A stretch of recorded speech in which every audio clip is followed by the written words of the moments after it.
All right, so I'm just going to level with you guys here. I forgot to mention some key details in this test show you're about to listen to. For instance, this test show you're about to listen to can be found as a video at our YouTube channel. Yes, we have a YouTube channel. Pablo Torre Finds Out is the name of that YouTube channel. Also, can you guys hear that cricket? I'm in New York City and I'm hearing a cricket.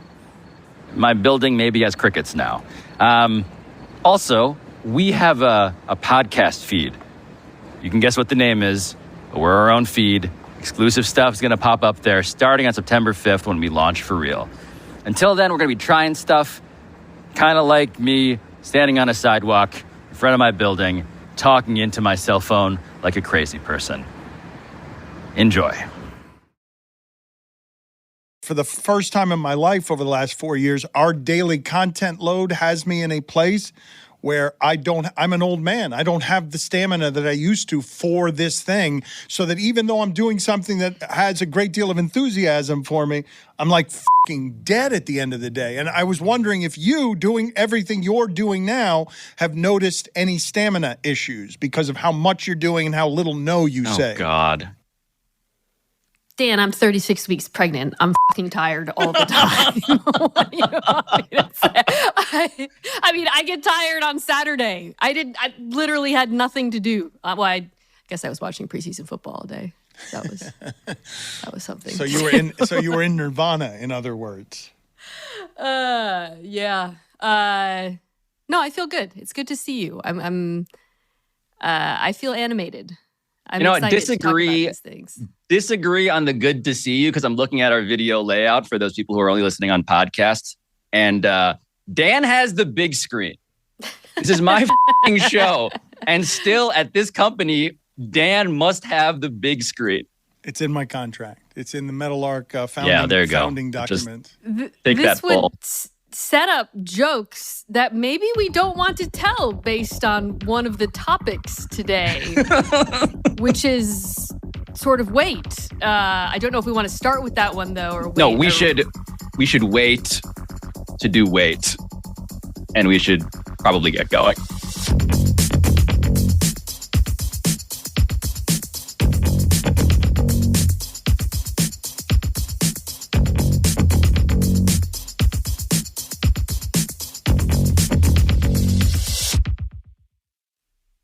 So I wanted to start with another off-camera conversation that I was having with Mina, because Mina called me, quote, the world's preeminent tank fan.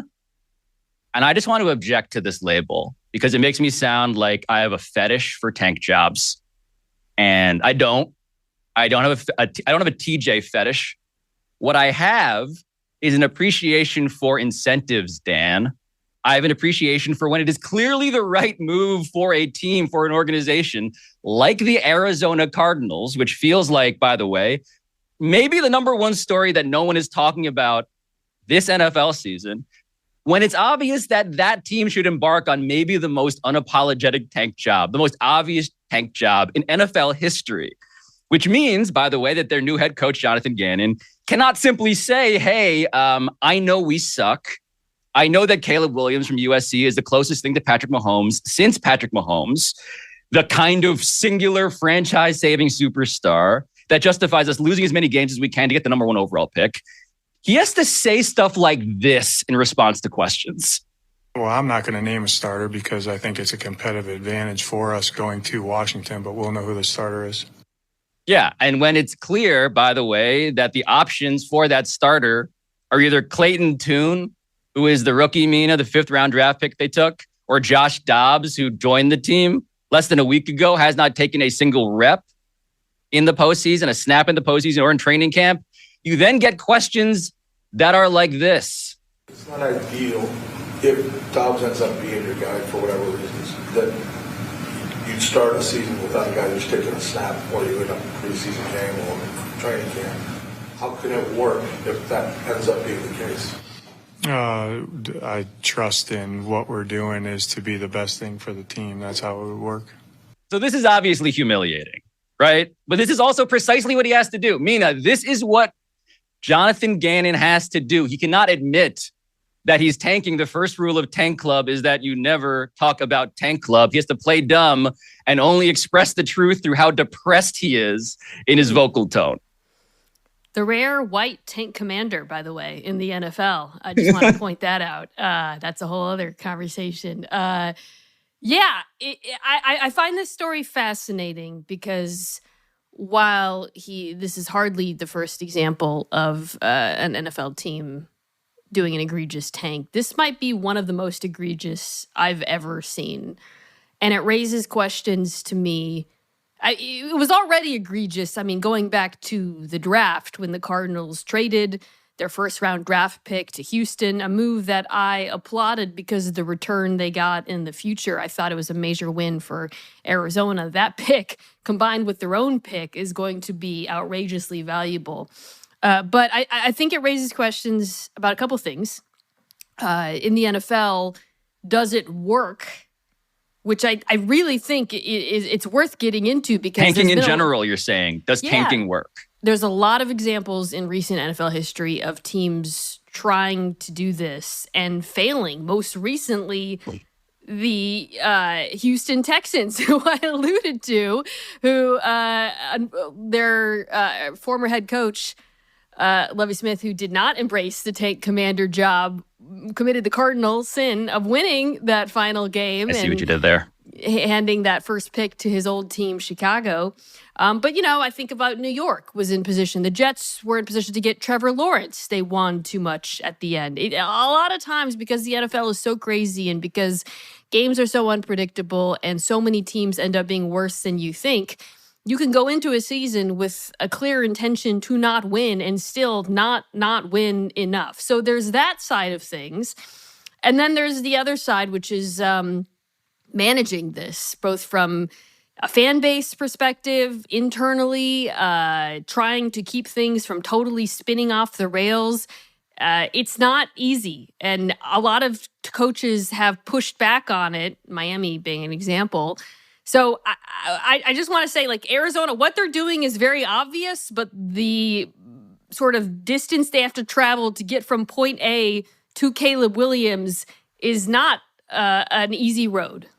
I don't think that people understand what you just said, though, because as Pablo is out here actively advocating for not trying, for quitting, for being less courageous. That's a misrepresentation. You're streamlining efficiencies in a Wall Street way that has wrecked journalism and Hollywood, but you're not wrong. Oh, yeah, I am doing that. You're not wrong that it would be because Mina did say what she just said. We are looking at the possibility that the Arizona Cardinals, in a sport that's salary capped and you have to find winning in whatever margins you can find them in, by being bad for 1 year, will have the top 2 picks in the next draft that has Caleb Williams and Drake May, where everyone wants the cheap quarterback that has value. So the amount of draft capital, the amount of power they will have by being bad this year is overwhelmingly incentivized. Like, this is a story that's not being covered enough, that the Arizona Cardinals have figured out, the only team in the league has figured out,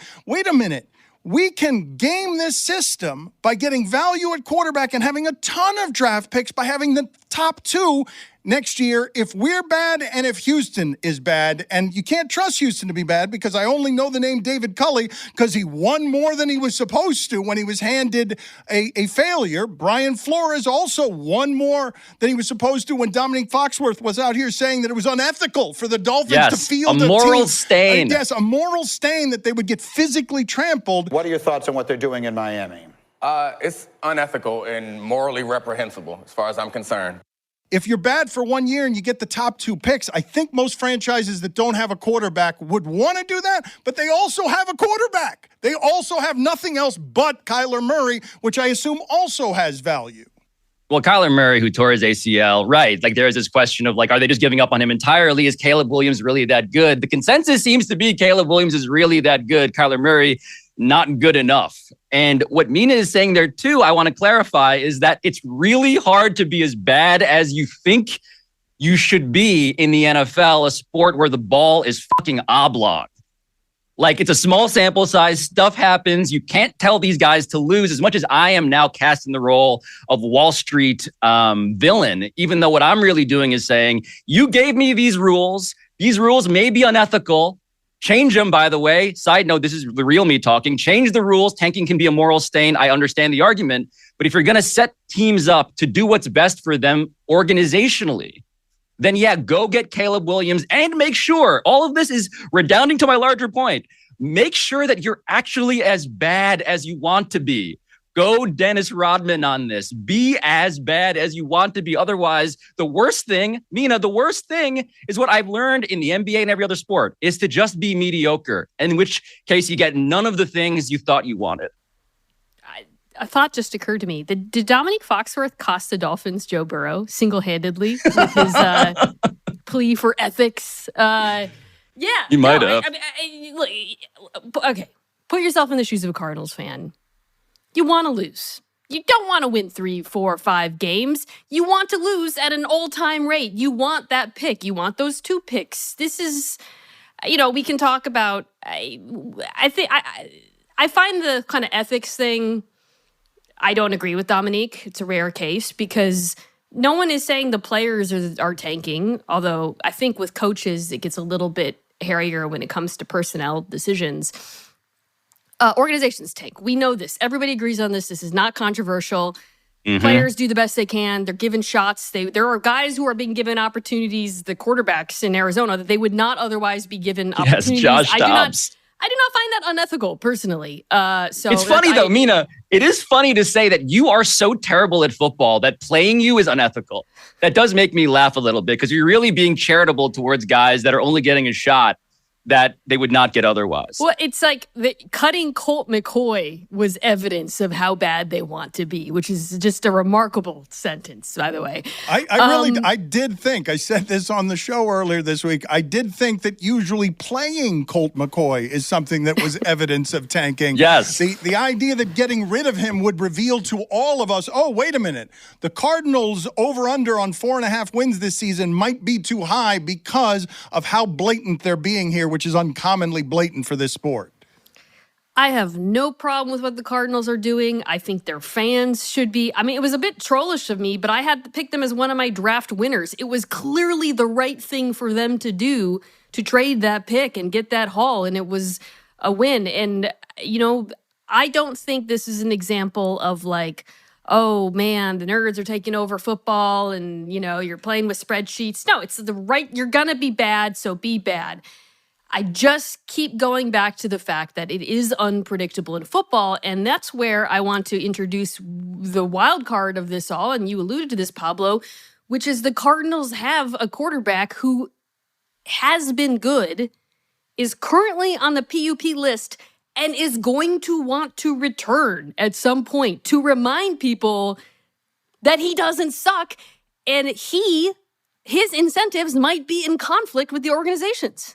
Well, it's dead. This part is extra hilarious to me and why we're going to be talking about the Cardinals all season long. Kyler Murray's rep has been he doesn't work enough. He doesn't love the game enough. He doesn't try enough. And here he's in a position where he's being told de facto, don't play, don't try. We want you to be exactly the caricature. Go play Call of Duty for a whole season is what every Cardinals fan should want Kyler Murray to do. Or come back with a team that has absolutely no talent and watch the most fun football you've ever seen from Kyler Murray trying to prove himself to get out of Arizona because he doesn't want to play bums. We all know they're tanking, but he wins 6 games just running around out there because he can do that because he's still, Mina, you'll help me out here, but I still think of him as a top 10 quarterback if he's healthy. He has played at that. He's one of the hardest quarterbacks to project in football right now because the highs have been so high and the lows have been so low. Like it wasn't that long ago. I think it was the first half of the 2021 season where he was like, I think the leader to get MVP. That wasn't, distant history, but the injuries certainly matter. Last year when he played, he didn't look great. It's just a remarkable dynamic. Like, Lovie Smith is the thing that steered the Texans tank at the very last second off the highway. Yes, gloriously crashing the car. They run the risk of being undermined by their own quarterback. I find that so fascinating. And a quarterback, Mina, you mentioned this, and I do think people forget it. It wasn't but a season and a half ago that Arizona had the best record in the league and looked to me, like people forget this entirely. They looked to me like a team that could absolutely win the Super Bowl when they were whatever it was, 10-2 or 9-1. They started 2 seasons. Hell, as of recently, they had to be as bad as they were last year. Arizona had won more road games than any team in the NFL over a span of a couple of years. Like, that was a team with that quarterback that nobody wanted to play. Let me paint you guys a picture. It's week 18. The Cardinals are down a touchdown. There's, I don't know, maybe not Houston, but another horrible team. I'm not going to throw out a team, but just some other team is losing. They're getting their asses kicked. The Cardinals need to lose this game to win, to get the number 1 pick and draft Kyler Murray's replacement. The ball is in Kyler Murray's hands. Like, people, this is drama on a scale that I don't think is being appreciated. Because here's the thing, even when Kyler Murray comes back, they're going to be bad. They just don't have enough talent on this roster. The defense is horrible. But we're not talking about whether they'll be good or bad. We're talking about, will you, again, to quote Pablo, will you be bad enough? And that might be in the hands of a guy who's trying to save his own job. Kyler Murray doing something to win the game and being booed by his fan base for doing it, unless they are playing the Houston Texans, in which case they get either pick, is the only way that this does not end in deep therapy. For, by the way, a guy who has become, Dan, I don't know if you've noticed this, Kyler's been in Mina's mentions. Kyler Murray's kind of a Mina Kimes reply guy now. I think we should say this out loud. Can you guys please help me figure out what the scenario is with Game 17, the hypothetical scenario you've put out there? He's, I'm assuming, your highest paid player. You have to organizationally step forward and say you cannot play in this game. Clayton Tune is the answer to everything that we're doing here. You will not play. But if you do that, Dan, you break the number 1 rule of the Tank Club, which is you don't talk about the tank. Like that. If they were to actually make that decision, do you remember how Doug Peterson got fired because the Eagles did this? Do you remember this? Doug Peterson, Super Bowl winning head coach, now universally seen as one of the best coaches in football at Jacksonville. He got fired because he did this in Philadelphia.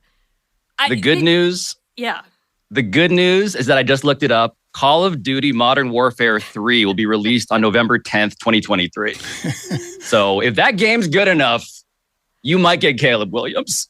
But speaking of losing to a dangerous degree, I think Mina has a topic for us. Not funny. It's such a bad segue. That's so bad. Yeah. I mean, do you know how much we're paying this person to host things like this? Like that's what he learned at ESPN. He learned, it was just a terrible segue. It's going to reveal itself to be a great segue as soon as Mina explains her topic, which is the easiest joke. This is the easiest joke that gets told around here. It's about losing stuff.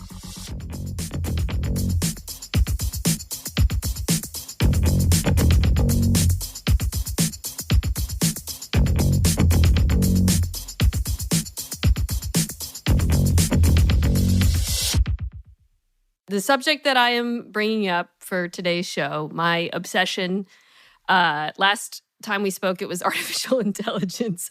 Right now, it is Ozempic or Wegovy or these weight loss drugs. I find this all very fascinating. I sent you guys a couple of articles that were in the Times recently. There's been many great articles. There was a really excellent New Yorker long feature by Gio Tolentino about it, I think earlier this year. New York Magazine did a great story. But these latest stories highlighted a couple of things that I think are fascinating when it comes to the fact that there's now this new crop of weight loss drugs that are very, very effective, which is never happened in modern or in history. One article in the Times basically can be summed up as we don't actually know how these work, which I think is so terrifying and weird and significant because I think nobody really knows how to feel and talk about these drugs. And the fact this massive sea change in healthcare is upon us, nobody knows if we're supposed to be morally outraged or if it's a good thing. Nobody knows if we should condemn them or be happy because of what it means for public health. And apparently nobody knows how they actually freaking work, other than the fact that there's a hormone that tells your brain to not be hungry, basically. And the other article I sent was about how predominant they are in wealthy communities in New York and the Upper East Side, which I do think factors into the moral side of all of this. But I read everything about this that comes out, and I still find that this is my brain being broken by the fact that because of our jobs, I feel like I have to have the take. I don't know what the right take is on this. So I'm hoping in talking to you guys a little bit, I want to hear what you think. I assume you've all been following it as well and reading these stories. And yeah, it strikes me as a very nuanced and complicated subject, and not one that can easily be reduced to good or bad. And will be reduced to just fat jokes at my expense, I'm sure.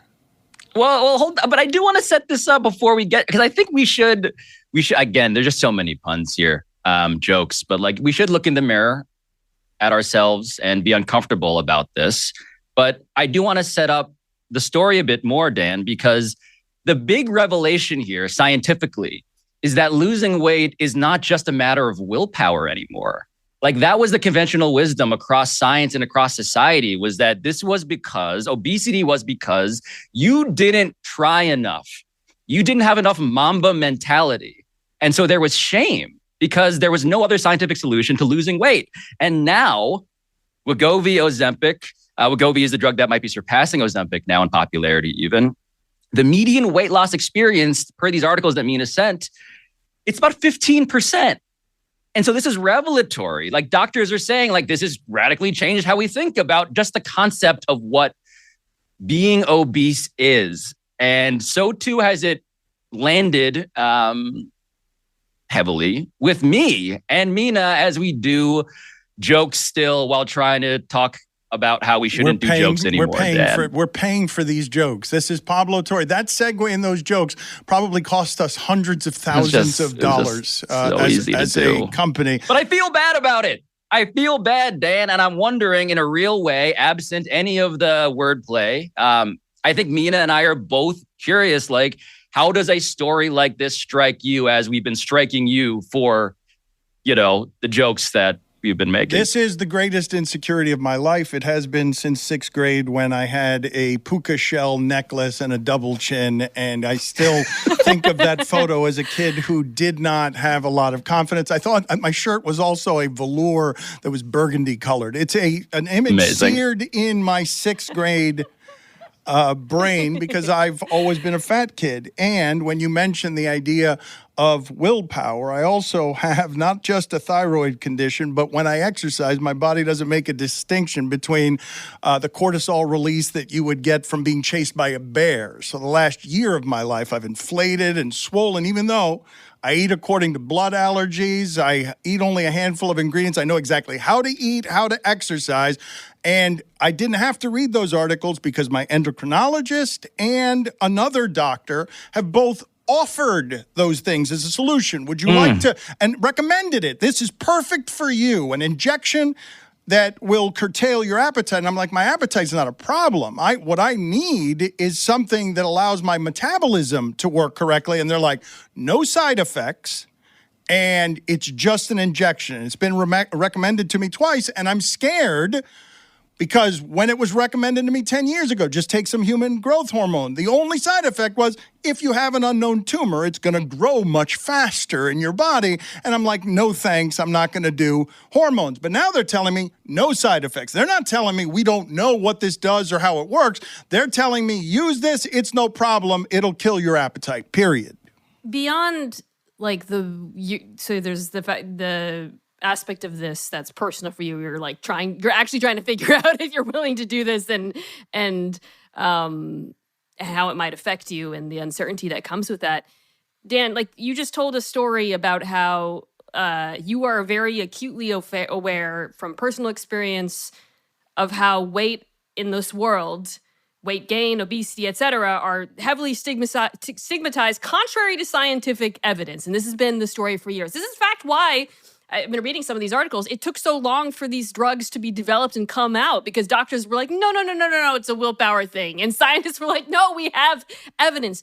Do you feel like upon reading this and seeing and listening to scientists and doctors talk about it, that this will change that stigma at all? Or is it just simply going to shift to, oh, you're cheating now, you're taking this drug? Oh, but I just think this is just somehow one of the last places. This is the universe's final funny joke on me as I, deal with the mortality of my brother. And like I said, inflate from the pressure of the last year. Dan Wokatard is in the unsafe purgatory where I'm the only acceptable thing to make fun of anymore in today's culture. The fat man. The fat man can still be made fun of. And I don't believe, actually, Mina, that this reduces the stigma, but people will say you cheated. You weren't meritorious and willful in your loss of weight. You injected the rich Hollywood drug. Well, it's going to be, rich is the operative word, to go back to the other article. This is just going to be, you can now buy your way out of it. It's going to be weight is going to be even more tied to class than it was before. That's the thing that probably, the science of it, I don't know, man. I can't weigh in on that. But the money side of it, it seems like at least for a while until the prices come down, maybe because of supply and demand dynamics, this is going to be a class thing, which is... Oh, dystopian. Yeah, dystopian. That perfect word. Oh, dystopian. but we're just starting there. We're about 10 years from old people, rich people just being able to buy the youth of poor young people. Like we're going to be able to... Yes, you're right. Yes. An app is going to be formed. Hey, young person, are you willing to sell 3 years of your youth in exchange for $11,000? We're going to be able to do that in the dystopian future. So I've been contemplating two things listening to Dan kind of bare his soul about this. One is that it'd be very funny if Dan Le Batard was not allowed, like Barry Bonds, into the Sportscasting Hall of Fame because he went on Ozempic. That would be very funny to me. The second thing, though, is that it does feel like the other person, based on what you just said, who we might still be able to make fun of in this increasingly sensitive culture, is that guy who's like 50, who's been transfusing his son's blood into his body and doesn't look younger. Have you seen the photo of this guy? He's like trying to do the vampire thing, but he still looks fucking old. Dan, I want to ask you this, because when I sent this story to Pablo, I mentioned something, which is upon joining the universe of the show a few years ago and seeing that your weight was one of those, it was fair game. It was something that you guys have entire elaborate multi-year bits built around. So I jumped in, and and this is back when I used to read my replies more. I saw that it bothered some people. They said, I really don't like it when you do this. And I actually kind of stopped doing it. Probably didn't even notice it because everyone else does it. I kept doing it. Yeah. I didn't do it, but I stopped doing it not because I felt like it was bothering you and you've never ever said anything to me or anyone, but because it bothered other people. And that I thought, you know what? That's totally reasonable. You're saying all this. Like, do you feel... I've had to get comfortable with it. There wasn't a choice. But you do have a choice now. Oh, right? but no, like but what I'm saying, well, but why stop it? First of all, that's my question for you. Trying to stop it doesn't actually stop it. So you might as well join in on the fun. It's not like, hey, social media, I'm vulnerable here. You won't be cruel about this, right? Like that's not really the way that one works. So might as well jump in on it. But I don't think I mean, at this point, I'm an adult and I'm not pretending to not be bothered. What bothers me is that my body doesn't function correctly so that I can lose the weight. And my choice in my 50s is now to either be unhealthy, that comes with obese because your organs aren't going to work if you keep being 250 pounds, or as I like to say, 6'3", 215. or an injection that doctors don't know how it works and are telling you no side effects. And I don't trust no side effects. Like It's a very Miami dynamic, though. What the doctors are saying, it's like, we don't really know how this works, but I'm sure it'll. Hey. No, but they're saying. No, but they're saying. Put it to a poll. Should Dan take the drug? The first 50-50 result in the history of the show. And you got to do it.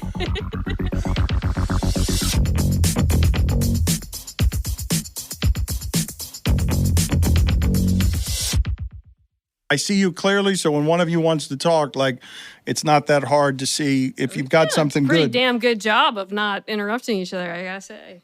I agree. Well, that's what brings us to our next subject, which do you want me to lead it, Pablo, or do you want to lead? Yeah, no, it's my show, but this one I actually want to give you custody of. Okay, I just loved so much, I really did, that Skip Bayless, in now feuding in his 70s to try and take the mantle from industry sports leader Stephen A. Smith.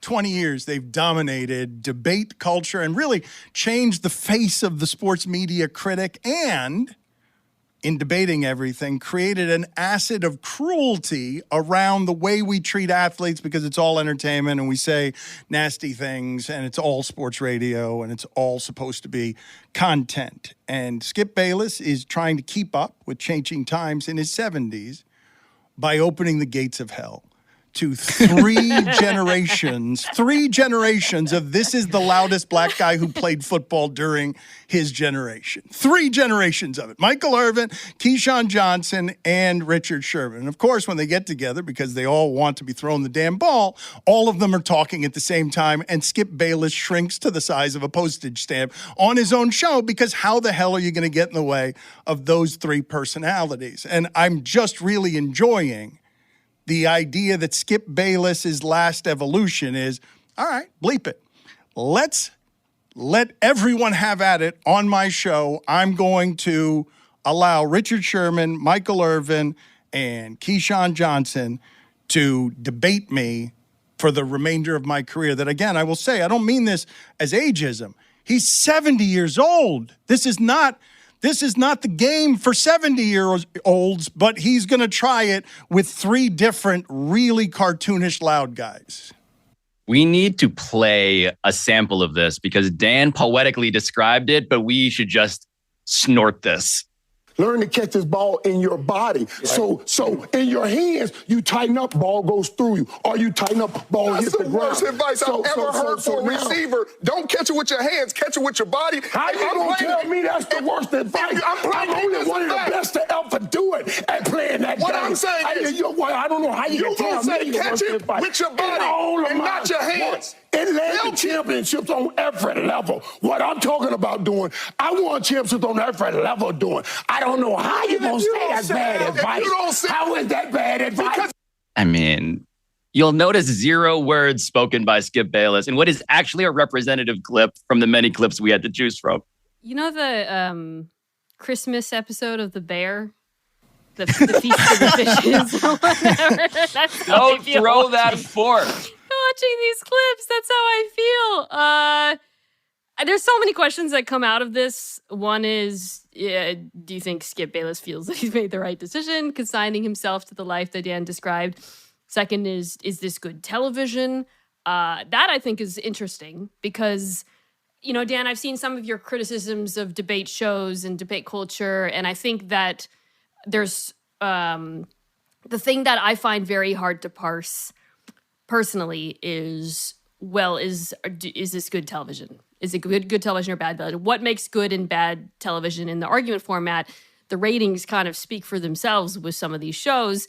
That, I feel like, though, hits a wall where it's not good for me personally. Like, I find that unwatchable. I find it's very challenging for me to listen to. And it's very different from, I guess I'll weigh in here with the personal experience, First Take, which I do during the NFL season, because that show is very much Stephen A. Smith's show. That does not happen on that show. There's like, you go into the arena knowing that you're being incentivized to attack, but there's limits to it. You know, it's very clear who the boss is. And then wait a minute, hold on, Dan. Dan, are you hearing what I'm hearing on this?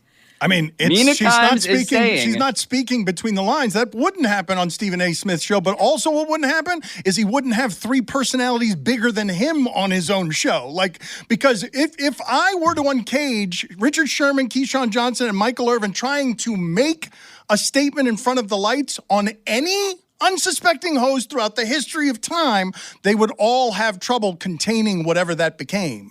But the word unsuspecting is the word that was circling my brain as I was listening to Mina basically say that she's pulling punches because she knows there are some things that she shouldn't say because it would be to render the host of the show unsuspecting. I would actually say it's not that I'm pulling punches in terms of the content of what I say, but the way that I say it. Now, granted, I don't think it's in my nature to talk aggressively. Well, that's why you stink. People. But that's why you stink at the take. You've stunk at the take since you got here. I've gotten better. Okay. no, but you got to be obnoxious. It's got to have a condescension and an arrogance in it. It has to be something that has an affect that is rude. Yeah. Like it's obnoxious. It has to sound a little more like this. So you went to corner because it was much easier to do. Well, you ain't got to catch that ball. Well, you ain't got to catch that ball between. All you got to do is run with somebody. Yeah, there it is. Just that grunt. No, because people love JJ on First Take, and he has positioned himself, I think, very successfully as the reasonable one. I'm going to do my reasonable take. I'm not going to sound aggressive or condescending or talk over people. And when I watch those clips, which, by the way, Stephen A. loves too. Stephen A. like there is a bit of an egolessness, I think, to the way that show is produced. That's different from Skip being crowded out of his own show. I find that to be really good television, and I think a lot of people do. I think it really works. But it's I think that works it's also rare, Mina, because it stands out at least in part because look, JJ Redick is a lot smarter than most of the people who are talking around him in the points that he's making. More informed, he sounds more informed. Like JJ Redick keeps going viral at least in part because he sounds super smart. Well, that's where I see this through. That lens is the attention of this, the virality of it, the attention economy of what it means to be good at anything.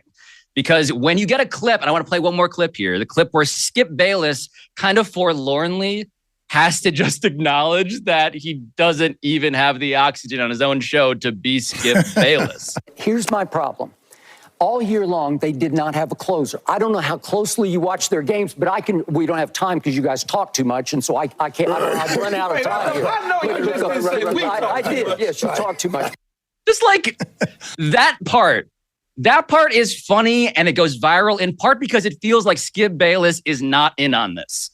Right? Like what we're watching, let's just cut to the core of this. What we like is that Skip Bayless is being drowned out as the ultimate sports TV villain, even more than Stephen A. has ever been, by the way. Skip Bayless embodies that. For all these reasons, he cannot win on his own show. He has stepped onto a giant rake shaped like Michael Irvin and Richard Sherman and Keyshawn Johnson. That's why this is going viral. And that's why I am snorting all of it. It's funny for that specific reason. Mina, can we answer the question that you're asking, though? Because when you say, is it good television and is bad television good television, ratings do dictate all of that. Ratings are the ultimate decider on something like this. And the modern currency, whether you're 70 or on TikTok, is attention. And all of these clips that Pablo just played, millions of views, which these shows do not have when they're on television. Not hundreds of thousands, millions of views just because it's messy, and that's good for Skip Bayless, is it not? Like whether he's happy about it is a different question, but of course that's good television. Certainly television that Fox and ESPN will take at every turn, will they not? Because it's money, it's just numbers. So Skip was the number one trending topic on Twitter when this started, whenever the new lineup debuted. You're right, those clips went viral.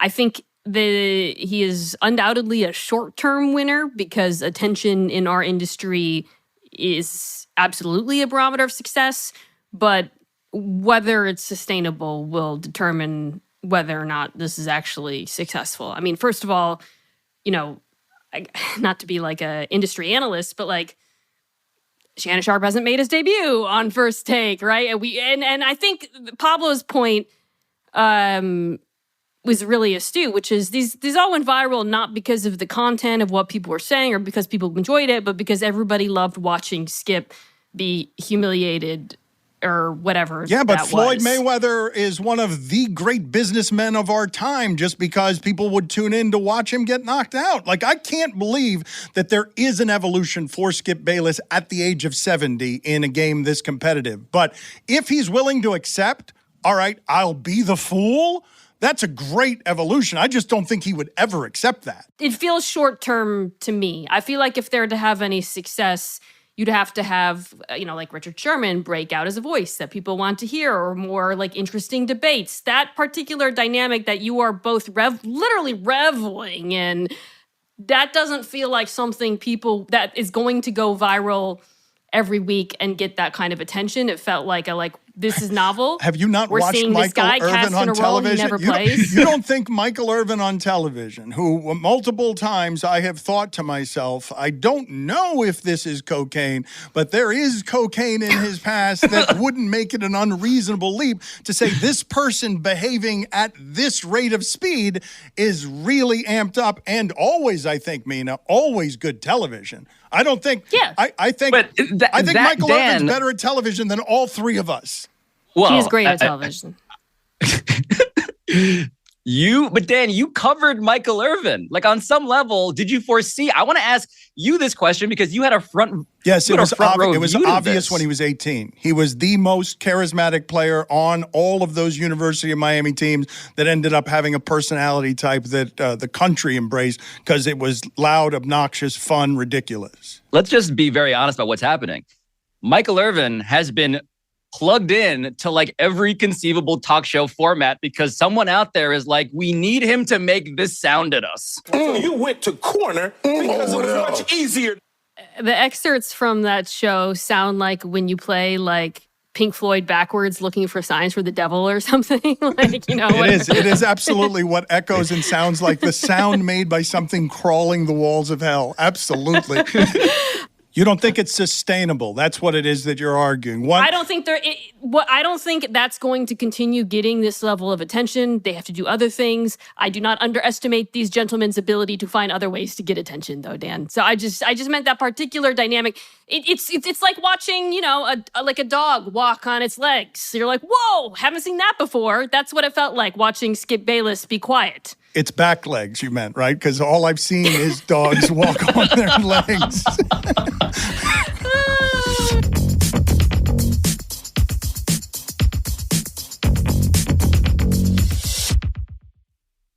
Okay, so I'm noticing a through line here. We're talking about people losing things, but maybe getting better in the process. That feels like the theme of today's show. I feel like I found some poetry there, Dan. So what did you learn? What did you find out today on Pablo Torre Finds Out? I found out that when three people have worked together for a long time, they can hit exactly the perfect musical notes, never talking over each other because they have chemistry, having discourse that can be a symphony as long as three parts, ingredients that have worked together before are graceful, unlike what it is that Undisputed was doing, where everybody was talking over each other and the host of the show couldn't get a word in edgewise. I am arguing Undisputed style that what we're doing around here has more chemistry than the average podcast. I thought you were going to set me up first, Pablo, so that you could end the show with Dan. I don't understand. I don't know. Sorry. That's the kind of chemistry I'm talking about right there, Pablo. That's what I'm talking about. That no one has ever seen. We are not going to end on a failed bit. I thought I was setting up Dan for Mina to interrupt. I feel like on a show where we're judging another show for yelling over all of that stuff. That's the kind of content that I'm talking about. This show would never be all talking at the same time. That's not something that would happen here. Not at Metal on Media, where we pay Pablo all that money for those magical professional segues that he does. As a fourth box, because I care about production. Both of you.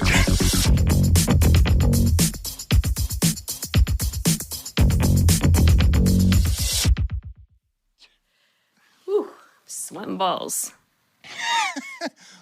Woo, sweating balls is the close. Finally, Kugler hits the sound. Woo, sweating balls on Pablo Finds Out.